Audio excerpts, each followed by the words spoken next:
السلام عليكم ورحمة الله وبركاته. معاكم أميرة أبو زيد. تعالوا بينا هنعمل مع بعض النهاردة وصفة حلوة جدا للدايت. معايا هنا زي ما انتم شايفين كده الخضار، أي خضار متوفر عندك. معايا هنا جزر، معايا هنا فاصوليا خضراء، معايا مشروم فريش، وكمان معايا كوسة، ومعايا بروكلي. تقدري تضيفي كل الخضار اللي انت بتحبيه أو اللي انت المتوفر عندك. وكمان معايا هنا علبة من الذرة الحلو. انا قطعت الجزر والفاصوليا والكوسه بطريقه واحده او سمك واحد او طول واحد بالشكل اللي انتوا شايفينه ده. مشروم في ناس كتيره ما بتغسلوش، بس انا بحب اغسله. هو لما بيتغسل تحت ميه جاريه بسرعه كده وبتنضفيه كويس ما بيشربش ميه ولا حاجه، وبعدين احنا هنستخدمه على طول، مش هنسيبه في التلاجة بعد ما يتغسل. معايا هنا ميه على النار، الميه بتغلي. بدأت هنا البروكلي زي ما انتوا شايفين كده، انا قطعته برضو قطع صغيرة بالشكل ده، وحطيت الجزر مع البروكلي كده، وهبدأ هنا اغليهم لمدة دقيقة. انا مش هطول الغليان. الخضار اللي لازم يتسلق الجزر لانه بيبقى قاسي شوية، والبروكلي وكمان الفاصوليا. هبدأ كده اغليهم كده دقيقة بالشكل ده.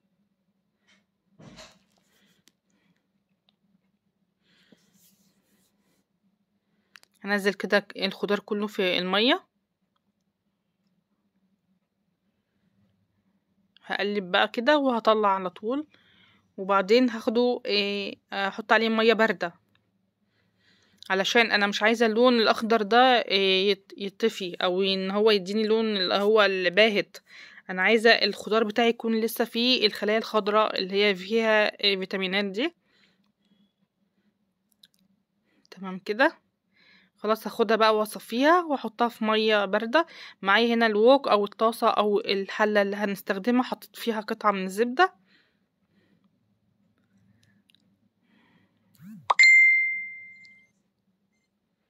هنزل هنا بالكوسه. احنا طبعا سلقنا الجزر وسلقنا البروكلي وكمان الفاصوليا، فالكوسه بقى بعد كده اللي هنشتغل فيها على طول. هنا بشوح الكوسه في الزبده، هقلبها كويس، وبعدين هنزل هنا زي ما انتم شايفين المشروم غسلته كويس تحت ميه جاريه زي ما انتم شايفين كده، ولا لونه اتغير ولا في اي حاجه خالص، وقطعته بالشكل اللي انتم شايفينه ده شرايح كده. هشوح بقى الكوسه مع المشروم،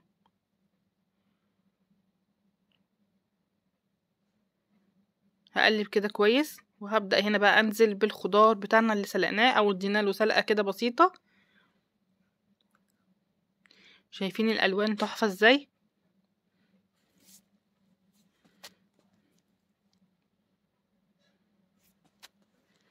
هبدأ بقى اشوح كل الكلام ده مع بعضه كده. هحط هنا رشه من الملح،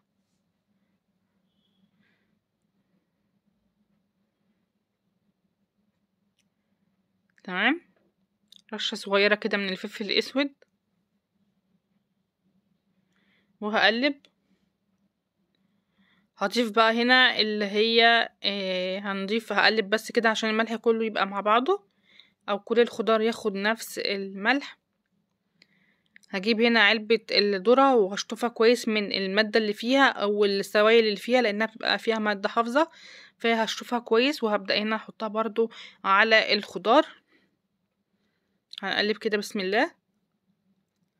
هجيب اللي تحت فوق واللي فوق تحت كده، وممكن كمان ما نستخدمش اي حاجة ونقلب كده بالوok، بس هي الكمية ما شاء الله عشان كتيرة في الوok، فانا عايزة كده مساعدة.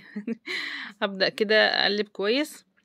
معايا هنا معلقة صغيرة من الثوم المفروم، وهشوح بيها البروكلي والخضار كله.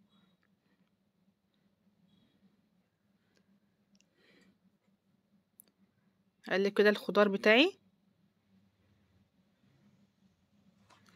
الخضار السوتيه بيبقى طعمه حلو جدا ومغذي ومفيد بجد. يا ريت ولادنا يتعودوا عليه، لانه بجد حلو جدا وفيه كل الالوان زي ما انتم شايفين كده، كل الفوائد موجوده فيها.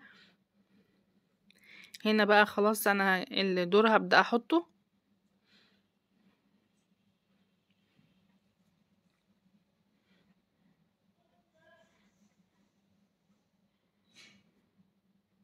هقلب كويس جدا.